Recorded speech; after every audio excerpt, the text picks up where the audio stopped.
I'm not a threat. Micah said, his voice steady but soft as the security guard stepped closer, and the lobby fell into a frozen silence. Across the room, Ms. Cynthia Granger's eyes narrowed, not with concern but with calculation, because she knew the boy had seen something he wasn't supposed to. And in his hand, barely visible beneath the edge of his backpack, was the black leather notebook that could unravel everything. Micah Turner stood in front of the tall glass doors of Crestmont Federal Bank, with both hands clenched around the straps of his backpack. The sun reflected off the brass handles, warming the stone beneath his feet, but inside his chest, his heart was thudding loud enough to drown it all out.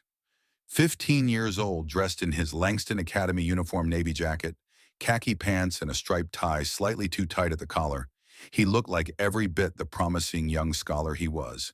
His shoes, carefully polished that morning, still had flecks of dust clinging to the soles from his walk across downtown. In the front pocket of his backpack, zipped in its own folder, was a check for $7,500. Not a donation, not a gift. It was his earned from months of studying, winning the National STEM Scholar Competition, a prize that came with not only a certificate and a plaque, but money to invest in his future. And Micah wanted to deposit it himself. His father, Jeremiah Turner, CEO of Turner Global Capital, had offered to handle it. "You've got school, son. I can have my assistant drop it in with the paperwork." But Micah had shaken his head. "I want to do this one myself." His father had nodded, smiling with that mix of pride and caution all parents wear when they know the world doesn't see their child the same way they do. "Then walk in there like you belong, because you do." Micah stepped into the bank, his sneakers whispering against the cool tile. The lobby was bright, cold, professional. The air smelled like waxed marble and cedar polish. Light streamed through high-arched windows, catching the gold-trimmed "Welcome to Crestmont" plaque near the front counter. Several adults in suits waited in tidy lines. A receptionist with a headset offered a rehearsed smile, which disappeared the moment her eyes flicked to him. Micah walked toward the main desk, pulled the check, his school ID, the confirmation letter, and even a copy of his birth certificate just in case out of his folder. He had prepared carefully. He didn't want to be seen as careless. He didn't want to give anyone a reason to doubt him. The teller, a young man with a slight smirk in a crisp white shirt, took the check and froze. He blinked, then looked at Micah. Looked back at the check. $7,500, he said aloud, as if the number itself didn't make sense in Micah's hands. Micah nodded politely. "Yes, sir. It's a scholarship check from the National STEM Scholar Program. All documentation is here." He pushed forward the folder. The teller didn't touch the documents. Instead, he leaned back slightly, eyes narrowing. "Hold on." He tapped something into his screen. Micah could feel it, eyes beginning to turn. From the man sipping coffee near the corner table. From the woman shifting her designer purse closer to her hip. The sound of heels clicked across the floor. She arrived like she'd been summoned, not by procedure, but by scent. Cynthia Granger, branch manager. Tall, slender, late 40s. Her ash blonde bob curled perfectly beneath a silver name tag in a pressed gray vest. She didn't greet Micah. She looked at the check still in the teller's hand, then at Micah himself, her lips tightening. "This came from him?" she asked, not bothering to lower her voice. The teller nodded. "He says it's a scholarship." Cynthia's eyes scanned Micah's blazer, the Langston Academy crest, then the backpack that was beginning to feel like an anchor against his spine. "We've had a lot of forgeries lately," she said, folding her arms, "especially involving young people. Fake scholarships, falsified documents. It happens." Micah extended the folder again. "I brought all supporting paperwork. The program letter ID and the check stub shows it's from the STEM National Office." But Cynthia didn't touch the folder. She didn't even glance at it. Instead, she turned to the teller. "Keep the check. We'll need to verify it through internal security." Then to Micah, "Stand over there. Don't interfere with the line." She pointed toward the far corner of the lobby near the empty consultation booths. Micah's chest tightened. "Can I call my dad?" he asked. "He's expecting me home." Cynthia barely looked at him. "Phones aren't allowed inside. If you left yours at school, that's your problem." And with that, she walked away, her heels echoing with the same rhythm as her authority, sharp, final, unquestioned. Micah walked slowly to the corner, the floor feeling colder with every step. He stood between two dark mahogany chairs, not daring to sit. No one had said he could. The security guard shifted position, moving subtly, so that his line of sight had a clear view of Micah. The guard didn't scowl. He didn't need to. The message was already clear. Don't move. Don't speak. Don't belong. Micah reached into his backpack slowly, pulled out the small black leather notebook he always carried, his study planner, his problem-solving journal, and now his record of reality. He opened to a clean page. He noted the time: 10:34 a.m. Teller received check.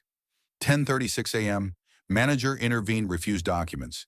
10:38 a.m. Check taken without acknowledgement. No verification process shown. No communication allowed. He gripped his pen tighter. The bank hummed around him with business as usual, but not for him. To them, he had become a disturbance, a glitch in the script, and then he saw it. From his vantage point near the consultation desk, he had a clear view of the side hallway where private meetings often took place. Cynthia Granger walked briskly toward it, glancing over her shoulder. Following her was a sharply dressed older white man in a navy suit, salt and pepper hair briefcase, in one hand, phone in the other. Micah had seen his face before in news articles, stock market alerts. That was Raymond Voss, CEO of Briarstone Capital, the very firm his father's company had fought in a recent acquisition dispute. Micah's eyes narrowed. Cynthia led Voss to the side counter, opened a drawer beneath the desk, and pulled out a thick manila folder with a red internal-only stamp on the front. She didn't log it into any system. No scanner, no passcode entry. Just a subtle glance before sliding it into his briefcase. They didn't speak. They didn't shake hands. And within 90 seconds, he was gone through the same side door he came in. Micah wrote everything down. 10:42 a.m. Cynthia Granger handed unlogged internal file to Raymond Voss. No witnesses, no documentation. When Cynthia returned to the lobby, her eyes swept over the room, then landed on him. She paused just briefly, but long enough for Micah to see something shift in her expression. Recognition, a flicker of awareness that he had seen what he wasn't supposed to. Her posture straightened. She turned to the security desk and gave a subtle nod. The guard, broad-shouldered, late 40s name tag reading D. Matson rose from his post and began walking toward Micah. Not fast, not hostile, just firm, controlled, like protocol. He stopped 6 feet away and folded his arms, standing just off to the side. Micah didn't move. He didn't look up. But he felt it, the pressure of being surveilled, the way every breath had to be measured, every motion considered. Another 15 minutes passed, then 20. No one came to speak to him. No one touched his documents. Cynthia continued managing the lobby, shaking hands with new white clients, offering them complimentary lattes, and guiding them to the VIP consultation rooms. Micah watched as a middle-aged Hispanic man in a work uniform tried to open a small business account and was waved off with a systems running slow, come back later. 10 minutes later, a white couple with similar paperwork was escorted personally to a window view lounge. Micah's pen didn't stop. This wasn't just about him anymore. This wasn't a mistake. This was structure, selection, quiet, clinical exclusion. He looked at the vaulted ceiling above the painted dome, boasting values like integrity, trust, and community. And beneath them he stood uninvited, unacknowledged, but recording. The guard adjusted his stance. Cynthia made another glance his way. Micah could feel the moment tightening. He remembered his father's words again. You don't get to yell. You don't get to slam fists. You write. You remember. And when the time is right, you stand. Micah turned a new page in his notebook. He didn't know what would come next, but he knew this much: he wasn't just here to deposit a check anymore. He had become the witness they hadn't expected, and he was going to remember everything. Micah Turner didn't flinch when the security guard took a step closer. His feet remained planted, his hand steady as it rested atop his notebook. The bank lobby still bustled with quiet conversation and the hum of polite indifference. But in the space around him, time had thickened. Moments stretched, weighted with the knowledge that what he had seen, what he had written, was not just an insult to his dignity, but a possible betrayal of an entire institution. The pen he had used now felt heavier in his pocket than it should have. He wasn't sure how much longer he'd be standing in that same corner beneath the impersonal glow of LED lights before someone decided to remove him entirely. And then the front door of Crestmont Federal Bank opened with a calm but commanding chime. It didn't clang or ring, it announced, like a bell before a shift in power. The security guard glanced toward it, and for the first time since Micah arrived, the air shifted. Not because of a new customer, because Jeremiah Turner had entered the room. 6'2", salt and silver in his close-cut beard, dark tailored suit, perfectly pressed black frame glasses that somehow made him look even more direct. The kind of man whose presence slowed conversation, turned heads, and silenced pretenses. He didn't walk in looking for help. He walked in expecting answers. The receptionist opened her mouth, but no words came. Cynthia Granger, who had been making polite small talk with an older couple near the investment planning desk, turned toward the door. Her posture stiffened, lips parting slightly, as if calculating whether to greet him or prepare a defense. She did neither. Jeremiah's gaze didn't sweep the room like a searchlight. It locked in. He saw the corner. He saw his son, his 15-year-old son, standing with a backpack still strapped, on face composed but rigid notebook tucked under his arm like a life preserver. He walked straight past the reception desk. "Where is my son?" he asked, not loudly but clearly enough that even the tapping keyboard stopped. Cynthia stepped forward. "Mr. Turner, I can assure you, where is my son?" The room held its breath. Cynthia tried again, flustered but clinging to her corporate tone. "He's in the guest verification area." There was a check. Jeremiah didn't wait. He turned, eyes sharp, moving through the marble-floored lobby like it belonged to him. And in that moment, it might as well have. The security guard stepped slightly back, not obstructing, not questioning, just understanding.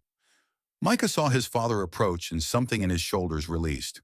The tension that had weighed them down for the past hour didn't vanish, but it shifted. It was no longer his to carry alone. Jeremiah reached him, placed a hand gently on his shoulder. "You okay?" Micah didn't lie. "They wouldn't let me call you. Said the check was suspicious, and they made me wait. Over there." Then he opened his notebook. No anger, no tears, just quiet truth. Jeremiah read quickly. His expression didn't change, but his grip tightened ever so slightly on the notebook's edge. When he was done, he closed it and turned. "We're going to speak," he said calmly, and guided Micah back into the open floor. All eyes followed them. Jeremiah didn't raise his voice. He walked to the center of the lobby, standing beneath the hanging chandelier, where his voice would carry. Cynthia Granger stood near the teller station, frozen in place. "Miss Granger," Jeremiah began, "I'm Jeremiah Turner, CEO of Turner Global Capital. More importantly, I'm the father of the young man your team detained without cause." He held up the notebook. "In this, you'll find timestamps, documented words, descriptions, including your refusal to verify legitimate documents, your denial of a minor's right to call his parent, and the unrecorded transfer of internal files to Raymond Voss." Cynthia's face turned a shade paler. "Mr. Turner, I believe there's been a misunderstanding." "No," Jeremiah said, his voice cold and still. "What happened here isn't a misunderstanding. It's misconduct. It's discrimination. It's the illegal silencing of a black student who did everything right, who earned a scholarship, brought all proper documentation, and walked into this bank with respect. He wasn't met with professionalism. He was met with suspicion, delay, surveillance, and silence. The crowd in the bank, the customers, the staff stood still. Even those who had once cast judgmental glances now seemed rooted in place. Cynthia tried to regain her footing. "Mr. Turner, please. There are protocols. We have to verify large checks for fraud, especially with the recent wave of what Jeremiah asked, eyes fixed on her. "Black excellence. Young men who walk in confident and prepared. Tell me, when your staff watched a file leave this bank in the hands of a competitor's CEO, where was your protocol then? No cameras, no documentation, no accountability. If my son hadn't seen it, hadn't written it down, you would have pretended nothing happened." Cynthia's mouth opened. Nothing came out. A shift began to ripple across the floor. One of the tellers slowly lowered his hands from the keyboard. A middle-aged woman near the deposit kiosk stepped back from the counter. The receptionist looked down at her shoes. Micah stood next to his father, silent but not unseen. The black notebook in Jeremiah's hand had become more than just a record. It was now a weapon of truth. Effective immediately, Jeremiah continued, "You are suspended from your duties pending a full internal investigation." I have already contacted the Crestmont Federal Executive Board and their compliance office. I expect full cooperation. And if you attempt to destroy, alter, or dismiss any records, we will take legal action not only for wrongful detainment, but for violation of corporate ethics and client rights. Cynthia staggered back a step. Her polished voice was gone. All that remained was the tremor of someone who knew their grip had slipped. You can't just, she began. Watch me, Jeremiah said. He turned to the security staff. Escort Ms. Granger from the premises. Document every step. I want a full account delivered to the compliance director by noon. The guard who had hovered near Micah nodded. He stepped forward this time, not toward the boy, but toward the manager who had dismissed him as irrelevant. Cynthia didn't resist. She walked stiffly toward the hallway, each step a click against the stone now stripped of power. Behind her, silence lingered, then shattered as quiet applause began, hesitant at first, then growing. From staff, from customers, from people who had watched and waited and for once decided silence wasn't enough. Micah didn't move. His eyes followed the scene, not out of revenge, but out of clarity. He had watched the structure tilt, not because he yelled, but because he wrote. Because he remembered. Jeremiah turned to him. Come on, he said gently. Let's go home. But as they walked toward the door, a voice rang out from the back of the room. Mr. Turner. It was the young teller, the one who had hesitated with Micah's check. His voice was quiet but earnest. I just wanted to say, I should have looked at the documents. I didn't. I just assumed. He couldn't finish. Micah gave a small nod. Write it down next time, he said. That's how you remember what not to do again. And with that, father and son stepped back into the sunlight. The notebook remained in Micah's hand. The truth remained in the room they left behind. And for the first time, the boy who had once been pushed into a corner had made the entire room turn toward the truth. 3 weeks had passed since the day Micah Turner walked out of Crestmont Federal Bank beside his father, his notebook gripped in one hand, and the weight of an entire institution's silence behind him. The echo of that day had not faded. In fact, it had only grown louder. It reverberated through offices, classrooms, living rooms, and digital feeds across the country. What began as a humiliating encounter with suspicion had become a national moment of reckoning. But Micah hadn't sought attention. He hadn't raised his voice for cameras or applause. He had written the truth, waited for the right moment, and stood firm when silence became a wall. Now he stood on a stage inside the Langston Academy Auditorium, a single spotlight illuminating his pressed uniform and the black leather notebook resting in his hands. Behind him, a simple banner stretched across the back curtain, Langston Leadership Forum, Youth Voices for Justice. He didn't wear a microphone. He didn't need slides or statistics. He had pages, each one carefully written in his own hand. The crowd before him was full of students from across the country. Latino students from New Mexico, Muslim girls from Michigan Native Youth, from Oklahoma, Black students from D.C. and Georgia, and white students from small towns trying to understand a world they hadn't been forced to question before. Micah looked down at the first page, then raised his eyes. 3 weeks ago, I walked into a bank with a scholarship check, he began, and I left that bank not with a deposit receipt, but with the full weight of how people see you before they see your truth. The room was silent. He continued, I had my documents. I had my ID. I had my confirmation letter. But what I didn't have was their trust, because to them I looked like a risk, not a student. He paused, his voice steady, not rehearsed, but lived. I wasn't angry at first. I was confused. Then I was quiet, but I started writing, because sometimes silence is safer, but writing is how you survive it. Murmurs moved through the crowd, students nodding, leaning forward, clinging to every word, not just for what it said, but for what it revealed about their own lives. I didn't speak that day in the bank, Micah said. Not until I had to. Not until the silence became louder than the truth. And when I spoke, I wasn't alone. Because my father walked in, read what I wrote, and made the room see me. Really see me. And after that, they couldn't look away. He lifted the notebook, letting it catch the light. This notebook didn't just hold my thoughts. It held a system accountable. A teacher seated near the front, a middle-aged woman with graying hair, covered her mouth as her eyes welled up. Another student, a black girl in a jean jacket, gripped her armrest like she'd been waiting her whole life to hear someone say exactly this. Some of you know what I'm talking about. Micah said, his voice soft but sure. You've been followed in stores. You've been doubted in classrooms. You've been told to wait while others were welcomed. And the worst part isn't what they say. It's that you start to believe them. You start to wonder if maybe you don't belong after all. The auditorium held its breath. But here's the truth, he continued. You do belong. You belonged before you walked in. You don't earn basic respect. It should be yours from the start. A pause, then he said what would soon become the most quoted line of his speech. Sometimes the most dangerous place to be is where you're told to wait quietly. But silence doesn't protect you. Truth does. For a moment the room was still. Then a single clap broke out. Then another. And then the entire room erupted, not in polite applause, but in something deeper. It was release. It was recognition. It was gratitude for a voice that had said what so many had only whispered. After the speech, Micah was swarmed with students. Some came up crying. Others came up stunned.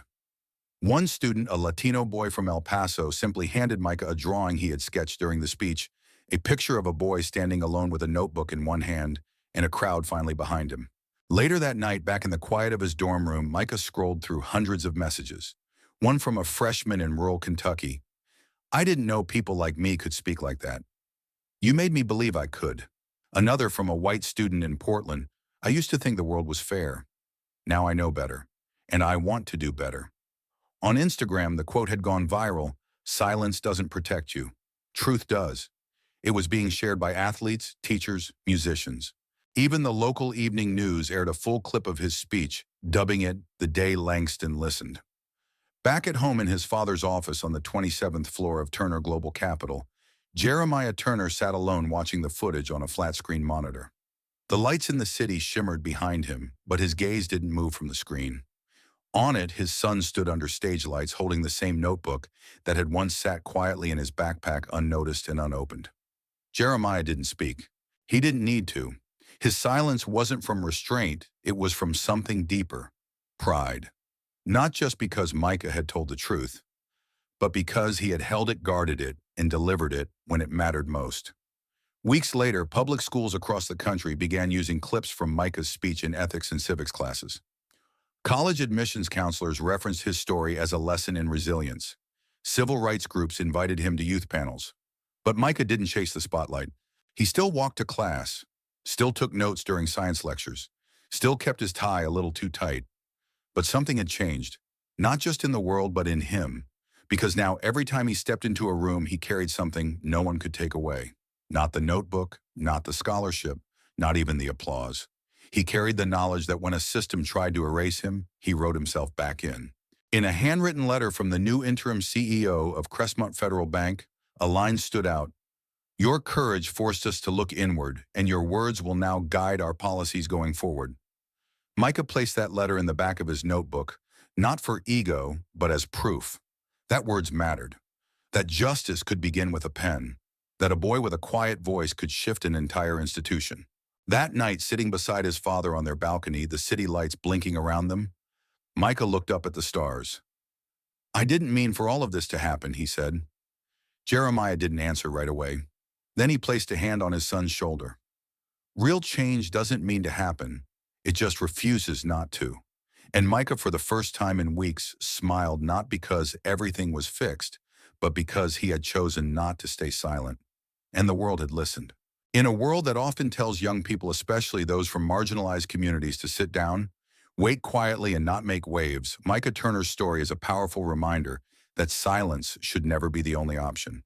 What began as a simple visit to deposit a scholarship check became a moment that exposed how deeply bias and power can shape how a person is treated, regardless of how prepared, polite, or accomplished they are. But Micah didn't yell. He didn't argue. He wrote. He observed. And when the moment came, he spoke not just for himself, but for everyone who's ever been made to feel small, suspicious, or invisible in a space they had every right to occupy. The lesson here is clear. Truth has power when it's documented, and courage doesn't always roar. It often stands quietly waiting for the right time to rise. Whether you're a student, a parent, a teacher, or someone who's felt overlooked or misunderstood, Micah's story urges us to pay attention to ourselves, to others, and to the systems that still need accountability. If you're ever in a situation where you feel like your voice is being stripped away, remember, Micah, grab a pen, write it down, protect your truth. Because while anger fades and memories blur, words written with purpose remain.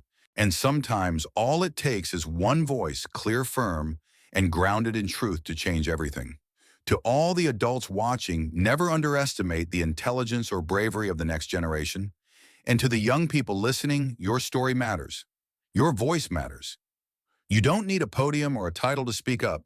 You just need to believe that your truth is worth defending and then find the strength to stand when it matters most.